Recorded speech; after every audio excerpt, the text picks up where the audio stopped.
The guest room is where you belong. Patricia smirked, her perfectly manicured hand gesturing toward the smallest bedroom in the house. We wouldn't want you getting too comfortable in the master suite, would we?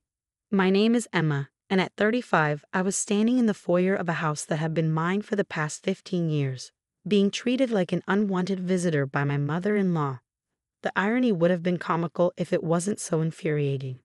But Mom, my husband Michael started, only to be cut off by Patricia's sharp glare. Michael, darling, your father and I have lived here for decades. We know what's best for this house and everyone in it. She turned to me, her smile not quite reaching her eyes. Emma dear, you understand, don't you? Family traditions must be respected. Family traditions. That's what Patricia called her constant need to control everything and everyone around her. The same traditions that had her redecorating my kitchen without asking, rearranging my garden beds, and now trying to regulate which rooms we could use in my own house.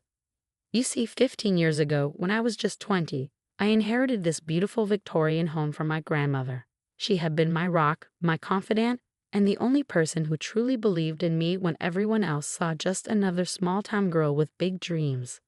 The house needs someone who'll love it as much as I do, she told me before she passed.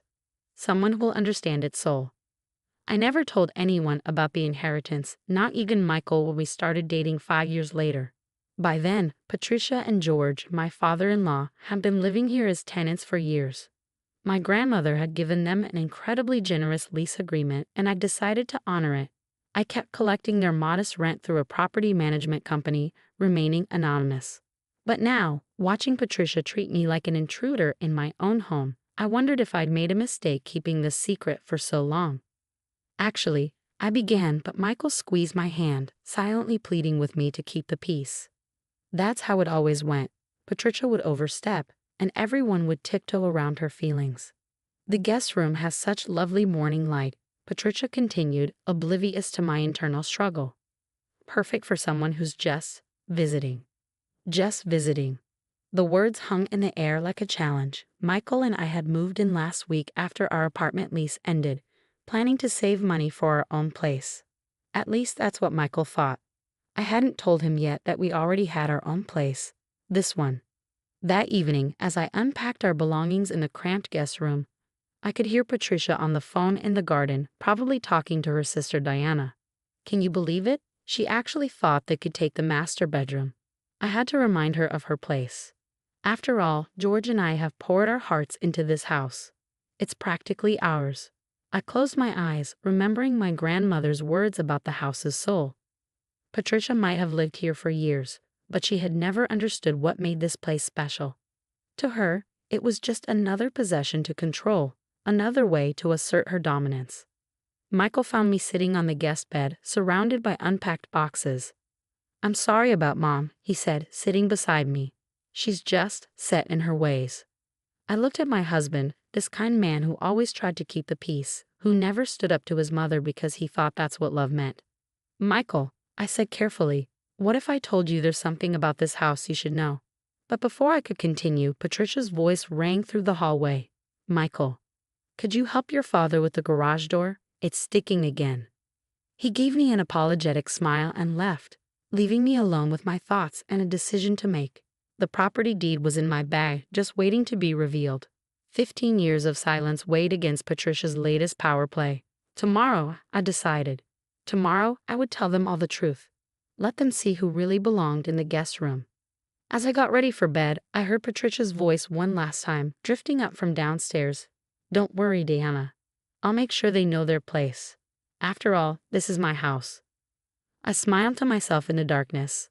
Patricia had no idea how wrong she was, but she was about to find out. The next morning, I woke up to the sound of Patricia rearranging my carefully unpacked belongings in the hallway. These family photos simply won't do, she muttered, taking down the pictures Michael and I had hung yesterday. This is a formal space, not some college dormitory. I stood there in my pajamas, watching her replace our wedding photos with her own family portraits. Each thud of our frames being set on the floor felt like a deliberate provocation. Michael had already left for work, leaving me alone to deal with his mother's latest power play. Oh, Emma, Patricia said, noticing me. Good, you're up. I've taken the liberty of making some necessary changes. This house has a certain standard to maintain. I walked to my bag and pulled out a folder I've been keeping for 15 years. Actually, Patricia, we need to talk about the house. She waved her hand dismissively. If this is about the master bedroom again, I thought I made myself clear. George and I have lived here for 15 years, I interrupted, opening the folder. Yes, I know exactly how long you've been here. Something in my tone made her pause. For the first time since I'd known her, Patricia looked uncertain. What do you mean? I pulled out the property deed, my name clearly visible at the top. This house belonged to my grandmother, Margaret Sullivan. When she passed away 15 years ago, she left it to me. Patricia's face went through a series of expressions: confusion, disbelief, and finally, anger. That's impossible. We've been paying rent to Sterling Property Management all these years. Yes, I said calmly, my property management company. I kept the arrangement my grandmother had with you because it seemed like the right thing to do. But I never expected you to treat me like an unwanted guest in my own home. She grabbed the deed from my hands, her fingers trembling as she read it. Why didn't you say anything all these years? Would it have made a difference? I asked. Would you have treated me any better if you'd known? The sound of the front door opening interrupted us. George walked in, returning from his morning walk. Patricia, what's going on? His wife thrust the deed at him. Did you know about this? Did you know we've been living in her house all this time? George adjusted his glasses, reading the document carefully. Unlike his wife, a look of understanding crossed his face. Margaret's granddaughter. Of course, she always spoke so fondly of you. You knew. Patricia's voice rose an octave. I suspected, George said quietly. Margaret mentioned leaving the house to her granddaughter. I just didn't realize it was Emma until now. Patricia sank into a nearby chair, our wedding photo still clutched in her hand. All these years I've been in your house. Yes, I said, taking our photo from her and hanging it back on the wall. And you can continue to live here, Patricia. All I ask is that you remember whose home this really is. The front door opened again, and Michael walked in, having forgotten some paperwork. He stopped short at the scene before him. His mother sitting shell-shocked in a chair, his father holding a property deed, and me calmly hanging photos back on the wall. What's going on? He asked, looking between us. I took a deep breath. Michael, there's something I need to tell you about this house. George touched his son's shoulder. Perhaps we should all sit down for this conversation. Patricia remained unusually quiet as we gathered in the living room, the property deed now lying on the coffee table between us. The morning sun streamed through the stained glass windows my grandmother had loved so much, casting colorful patterns across the floor. The time had come to tell them everything. About my grandmother, about the inheritance, and about why I kept it secret for so long. As I looked at their faces, I wondered how this revelation would change everything. Michael picked up the deed, his eyes widening as he read it. Emma, why didn't you tell me? The hurt in his voice was exactly what I feared all these years. But before I could respond, George spoke up. Your grandmother was an extraordinary woman, Emma. She loved this house, but more importantly, she loved you. I remember her talking about how you were the only one who truly understood this place's character. Patricia's head snapped up, a new realization dawning on her face. All those times I'd objected to her changes, her redecorating, her rearranging. It wasn't just about personal taste. I was trying to preserve my grandmother's legacy. The clock on the mantel chimed 10, and Michael glanced at his watch. I'm late for work, but this conversation isn't over. We all need to talk about this. As he stood to leave, Patricia finally found her voice. The guest room, she said quietly. I put you in the guest room of your own house. Yes, I replied, you did.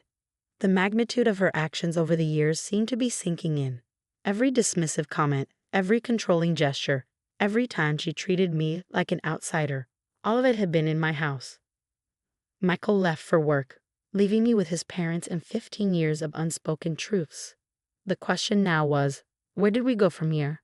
That evening, over a tense dinner in the formal dining room, we finally had the conversation that was 15 years overdue. Michael had come home early, his mind clearly preoccupied with the morning's revelation. I still can't believe you never told me, he said, pushing his food around his plate. All those times we talked about saving for a house. I reached for his hand across the table. I wanted to tell you so many times. But at first, I was worried you feel obligated to move in before we were ready. Then, after we got married, it just became more complicated. Patricia, who had been uncharacteristically quiet all day, set down her fork. Because of me, she said softly, you were worried about how I would react. The admission hung in the air between us. For the first time since I'd known her, Patricia seemed genuinely reflective. Do you remember when you first moved in here? I asked her. My grandmother told me how excited you were about the garden. Patricia's eyes softened. Margaret was so kind to us. When no one else would rent to a family with 3 teenagers, she gave us a chance. This house. She paused, looking around the room. It became our fresh start. That's why I kept the arrangement, I explained. Grandmother always said this house had a way of helping people who needed it. I didn't want to disrupt that.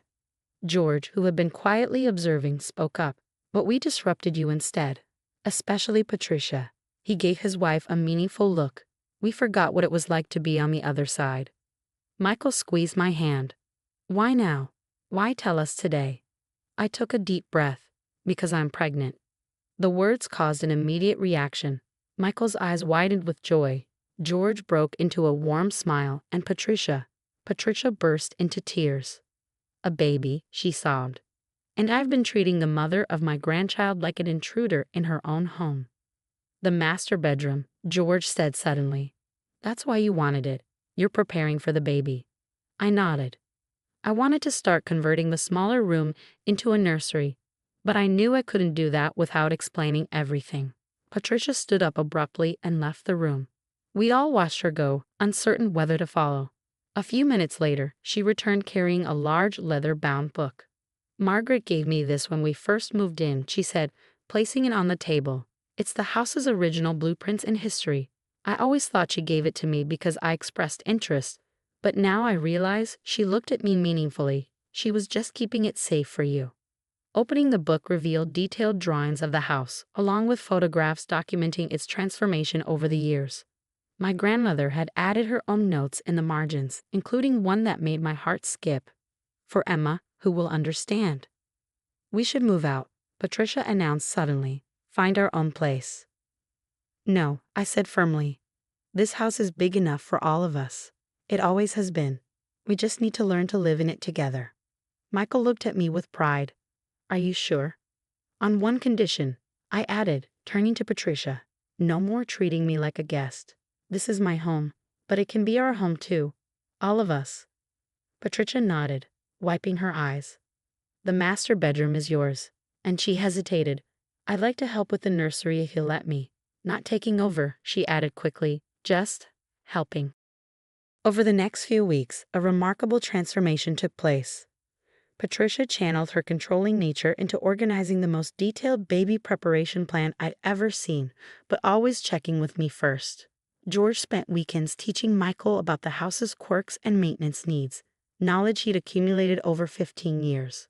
The guest room, which had been a source of so much tension, became a beautiful nursery. Patricia surprised us all by recreating the exact shade of yellow my grandmother had used in my childhood room, a detail she'd apparently remembered from one of Margaret's stories. One morning, as I sat in the garden drinking tea, Patricia joined me with an old photo album. I found these yesterday, she said, showing me pictures of the house from when they first moved in. Margaret took them. She always said the house chose its family. I never understood what she meant until now. I smiled, resting my hand on my growing belly. The house didn't just choose one family. It chose all of us. Patricia reached over and squeezed my hand. Thank you, she said, for not giving up on us, for giving me a chance to be better. As we sat there, surrounded by the garden my grandmother had loved, I felt a sense of peace settle over me. Sometimes the greatest acts of love aren't in the grand gestures, but in the quiet choice to give people room to grow, to change, to become better versions of themselves. The house had known that all along. It just took us 15 years to figure it out.